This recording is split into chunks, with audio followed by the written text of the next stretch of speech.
বন্ধুরা আশা করি সবাই ভালো আছেন।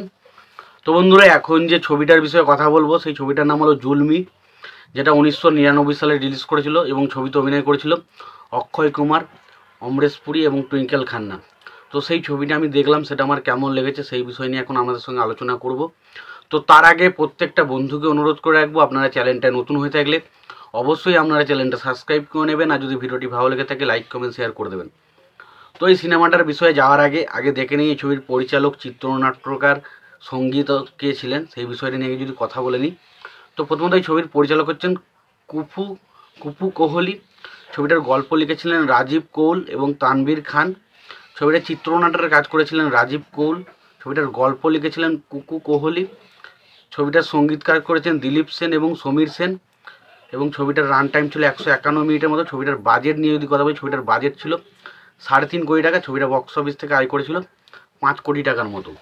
এবার দেখুন ছবিটা যে বক্স অফিস থেকে যে টাকাটা আয় করেছিল, এটা যা বাজেট 3.5 কোটি টাকা এবং ছবিটা বক্স অফিস থেকে আয় করেছিল 5 কোটি টাকা, কারণ বোঝা যাচ্ছে ছবিটার যে কালেকশন সেইটাকে শুধুমাত্র বিট করতে পেরেছিল। তো ওভারঅল ছবিটা কিন্তু একটা এভারেজ কালেকশন করেছিল।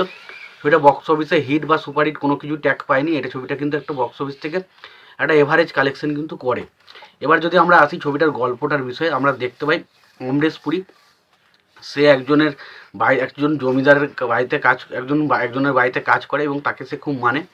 এবং সেখানে আমরা মোহন যোশীর ক্যারেক্টারটাকে দেখতে পাই। সে সেখানে যায় এবং সেখানে গিয়ে সেই বাড়ির ওপর হামলা চালায় এবং সেখানে সে তার যে মালিক তাকে মেরে দেয়।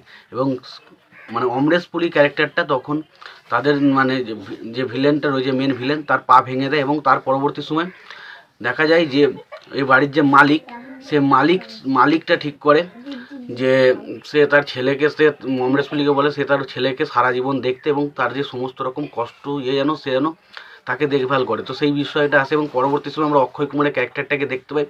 সে তার বোনকে খুব ভালোবাসে এবং তার সামনেই কিন্তু একটা বাজে রেপ কেসের ঘটনা ঘটতে থাকে। এবং যার কারণে আমরা যেটা দেখতে পাই সেটা হচ্ছে রেপ কেসের ঘটনা ঘটে এবং তারপর অক্ষয় কুমার তার নিজের সামনে তার নিজের বোনের হত্যা হতে দেখে। তো সেটার পর অক্ষয় কুমারের পুরো একদম মন ভেঙে যায় এবং পরবর্তী সময় আমরা দেখতে পাই অক্ষয় কুমারের ক্যারেক্টারটা তার বোনের সাথে হওয়া রকমই একটা বিষয় অক্ষয় কুমারের সামনে এসে হাজির হয় এবং অক্ষয় কুমার সেটার প্রতিবাদ করে।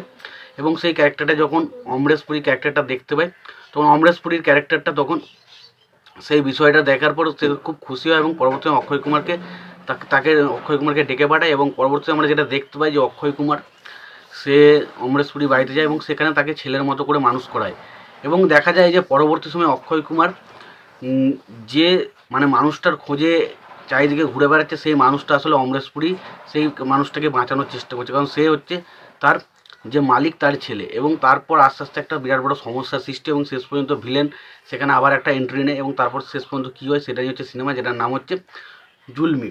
তো খুবই ভালো একটা সিনেমার মধ্যে অক্ষয় কুমার এবং টুইঙ্কেল খান্নার মধ্যে যে কেমিস্ট্রিটা দেখানো হয়েছে সেটা আমার কাছে বেশ ইন্টারেস্টিং লেগেছে। সে যাই হলো খুব ভালো। ছবির গান মোটামুটি ঠিকঠাক ছিল, ছবির ব্যাকগ্রাউন্ড স্কোর বেশ ভালো। পাশাপাশি এখানে আমরা অমরেশ পুরী একটা অসাধারণ পারফরমেন্স আমরা দেখতে পাই। এখানে অমরেশ পুরী অ্যান্টাগনিস্টের ক্যারেক্টার প্লে করে না, বাট তার জায়গায় সে যেটুকু অভিনয় করছে বেশ ভালো। তো ওভারঅল সিনেমাটা কিন্তু বেশ ভালো। সিনেমার গান খুব ভালো, সিনেমাতে বেশ কিছু অ্যাকশন দৃশ্য রয়েছে ছবিতে। সিনেমা ফটোগ্রাফি বলি বা স্ক্রিন প্লে, চিত্রনাট্য প্রত্যেক জায়গাতেই কিন্তু মোটামুটি ঠিকঠাক একটা কাজ হয়েছে। তো ওভারঅল সিনেমাটা আমার কাছে কিন্তু বেশ ইন্টারেস্টিং লেগেছে। তোমাদের কেমন লেগেছে সিনেমাটা জানিও। তোমাদের যদি ভিডিওটি ভালো লেগে থাকে লাইক কমেন্ট শেয়ার করে দিও। চ্যানেলটা নতুন হয়ে থাকলে অবশ্যই তোমরা চ্যানেলটা সাবস্ক্রাইব করে নিয়ে পাশে বেল আইকনটা অবশ্যই প্রেস করে দিও। ভালো থেকো, সুস্থ থেকো, দেখা হচ্ছে পরবর্তীতে।